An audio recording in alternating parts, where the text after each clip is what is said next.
পুষ্পা, পুষ্পারাজ, ঝুঁকেগা नहीं साला। এই ডায়লগটা তো ফেমাস হয়ে গেছে, হিটও করেছে প্রচুর। তো আলু অর্জুনের এই মুভি পুষ্পা 2 মুভিতে আলু অর্জুন খুব খুব ভালো অভিনয় করেছে, অ্যাকশন আছে, সব রকম আছে, লাভ ম্যাটারও আছে। তো পুষ্পা সিন্ডিকেটের হেড হয়ে যায়, তার শ্রীমতীর সাথে খুব ভালোবাসাও চলছিল, সব কিছুই ঠিকঠাক চলছিল। মায়ের সাথেও সব কিছুই ঠিকঠাক ছিল, বিজনেসও ঠিকঠাক চলছিল। তো তারপর হঠাৎ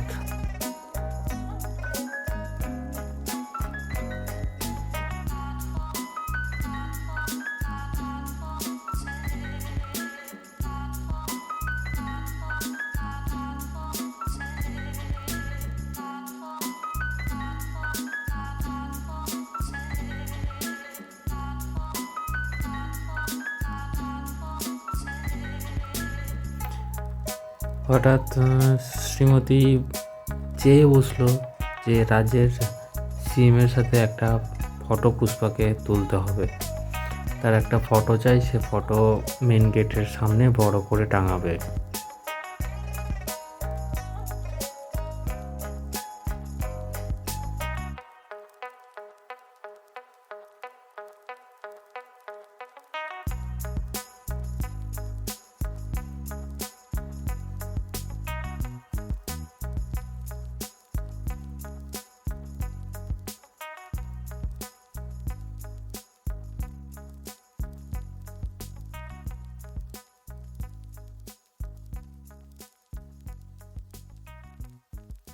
তো পুষ্পা গেছে, গেল ফটো তোলার জন্য, কিন্তু সিএম তো রাজি নয়।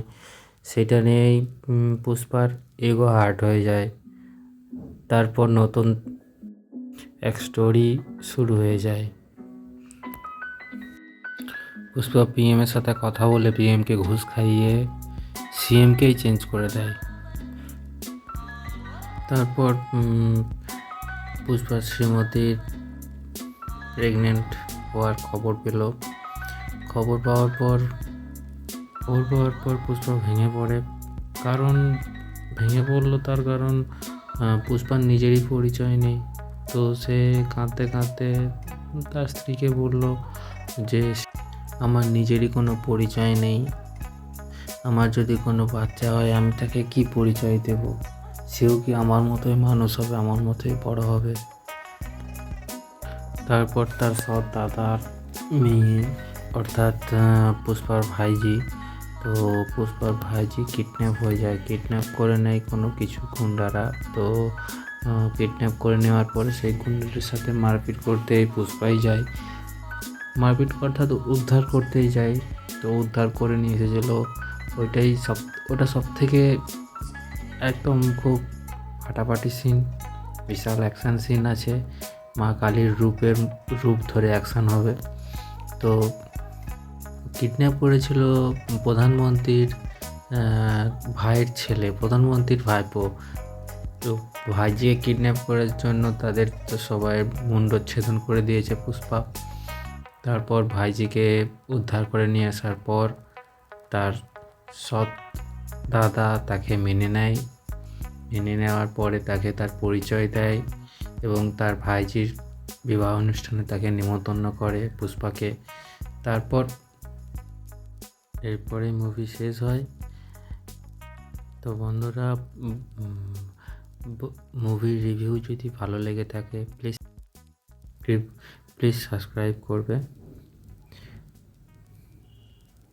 লাইক এবং কমেন্ট করবেন।